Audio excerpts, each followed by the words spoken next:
Rest and recovery. Now, it doesn't matter what level you're at, whether you are an Olympic athlete, whether you're top level amateur, or whether you're just getting started in running. No matter how good your training is, no matter whether you've got the most perfect training plan in the world, you've got your intervals boxed off, you're doing a long run perfectly, you've got your recovery runs and your easy runs in place, you've got to listen to your body. And without good rest and recovery, and I always will say that the fundamentals are sleep, number one, sleep. Without good sleep, you cannot do anything. Without good sleep, it's really difficult to try to move forward with your life in any aspect, whether it's business, whether it's work, whether it's running, but especially sport, when it's taking physical effort for you to move forward. It's really difficult to do that without good sleep. So fundamental sleep. Second, once you have good sleep, then you can make good decisions on your diet. Once you've got your diet in check and you know what you're eating, you know you're going for good foods, you know you're only having good foods in the house, then you've got to lower the stress. Now, maybe you have a stressful job, and maybe that's a high paying stressful job, so it's worth having that stress in your life to get high pay. You've got to manage it as well as possible, because stress will create chemicals in the body, which means you're not able to move forward as an athlete, as a runner, no matter what level you're at, as optimally as possible. You've got to have those in check. Now, what we need to focus on, once you've got all those things in line, is your rest and recovery. Now, that's going to be a lot easier if you've got those three things in check. So if you've got low stress, if your sleep is absolutely bob on, and you're getting 8-9 hours of sleep every day, and you're making the right diet choices, and you've got good foods going into your body, you're hydrating well. If your hydration and your nutrition, your sleep and your stress is low, then everything else will fit in, but it's going to be much easier. But you still need to listen to your body.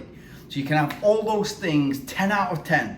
The chances are that very few people in the world have got all those things. So sleep, stress under control, diet, the chances are that you're not 10 out of 10, yeah? So you can always make improvements on those. But when it comes to rest and recovery, you've got to listen to your body. So there will be days when you've done a really hard session, for instance. Next day is a rest day.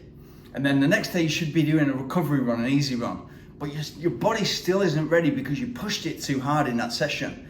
That's the day when you've got to be that smart runner that just steps back and thinks, you know what? My body's not ready to run today. I'm just gonna go for a walk. And maybe you do something like, you go for a walk, and after 5-10 minutes of walking, you feel like, okay, my body's starting to feel a bit better. Use some dynamic stretching. Even if you don't run, that dynamic stretching is going to help pump blood around the body, get blood to the muscles, repair the muscles much better. It's going to be a better process. And maybe you just continue walking. Or maybe you do something, maybe you were supposed to go out and run 8K, 5 miles as a really easy recovery run. But maybe you just turn that and you break it up and you just run 10 times 2 minutes, as slow as you possibly can. As slow as you possibly can, but you think about the way you're running, so you try to improve your running. But you've got to take that seriously. If we all moved forward and it was a straight line and we all moved forward, we're all going to be Olympic athletes one day. If you've got enough talent, which most of us are, and especially if you're doing distance running and ultramarathon running, if we're always moving forward and it's that easy to make your diet in check, your sleep in check, reduce your stress as much as possible, eat the right foods, hydrate as much as possible, and then get the training right. If it was that easy, we're all one day going to be Olympic athletes. It's not that easy. It's like an holistic view of all those things that have got to be in check in order for you to move forward with your life as optimally as you possibly can. And to do that, you have to become good at listening to your body. Forget about posting on Strava. Forget about posting on social media. Just become good at moving forward, and naturally, as you improve and you get consistent because you're listening to your body, then you're going to get results. And then you're going to see those results in the times that you're running and whatever you're trying to achieve. Maybe you're trying to run a big distance. Maybe you're trying to run a marathon for the first time. Whatever it is you're going to achieve, you have to become good at listening to your body and backing off when your body just says no.